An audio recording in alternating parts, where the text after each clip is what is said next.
বন্ধুরা, ঠাকুরপুকুরে আপনাদের কাজ দেখিয়েছিলাম। তো আজকে সেই কাজের বাকি অংশ দেখাবো। এটা রান্নাঘরের এই সিলিং হবে। দেখুন উপরটা আমাদের টেক্সচার রয়েছে।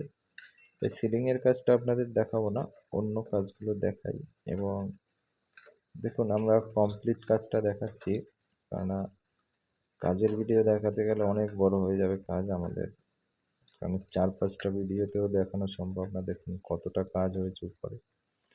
এবং এই যে নিচের অংশটা আপনাদের দেখিয়েছিলাম আগের ভিডিওতে, দেখুন এই যে এখানে 3খানা বাস্কেট আছে এবং নিচটা কভার পাল্লা করা হয়েছে বাদ বাকি অংশ। তো এগুলো আপনাদের আগে দেখিয়েছিলাম, আর দেখাবো না এগুলো। এবার দেখুন আমরা অন্যান্য কি কাজ করেছি সেটা দেখুন। দেখুন এটা উপরে সিলিং আছে এবং সিলিং এ আমরা লাইট পয়েন্ট করে দিয়েছি, ইলেকট্রিক মিস্ত্রি লাইট লাগিয়ে দিয়েছে। দেখুন এবারে উপর থেকে পুরো 4 ফিট হাইট করে এল প্যাটার্নে স্টোরেজ আছে। এবার এখানে দেখুন, এখানে একটা রান্নাঘরে ডিনার সেট কাপ প্লেট রাখার জন্য একটা আলমারি করা হয়েছে। উপরটা গ্লাস পাল্লা করা হয়েছে আর নিচটা কভার পাল্লা করা হয়েছে।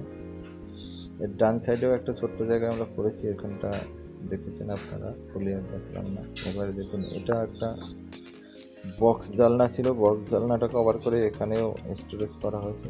দেখুন এটা হাফ কাটিং গ্লাস পাল্লা আছে।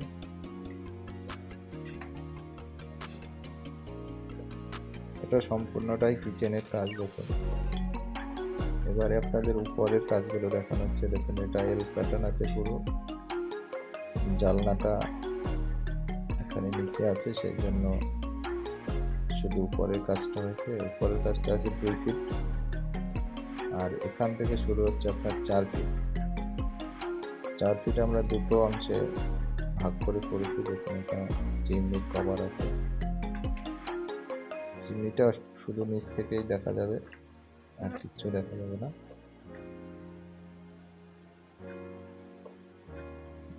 এখানে আমরা 10-12 দিন কাজ করেছি, আর আমরা আমাদের স্টাফ যারা ছিল সাইডে থেকেই কাজ করেছে। দেখুন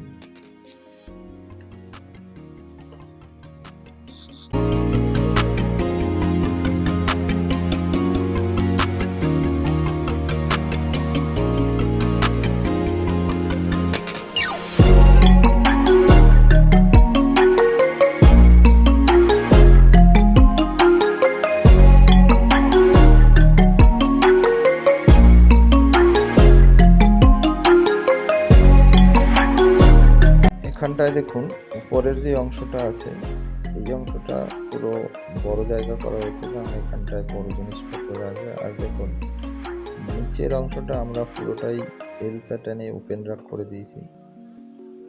এটা পার্টির রিকোয়ারমেন্ট ছিল, তাই আমরা এরকম ভাবে করে দিয়েছি। দেখুন বন্ধুরা, আপনারাও যদি এই ধরনের কাজ করাতে চান অবশ্যই আমার স্ক্রিনে দেওয়া নাম্বারে যোগাযোগ করবেন। আর কাজ ভালো লাগলে চ্যানেল সাবস্ক্রাইব করবেন, ভিডিও লাইক শেয়ার করবেন। থ্যাংক ইউ সবাইকে।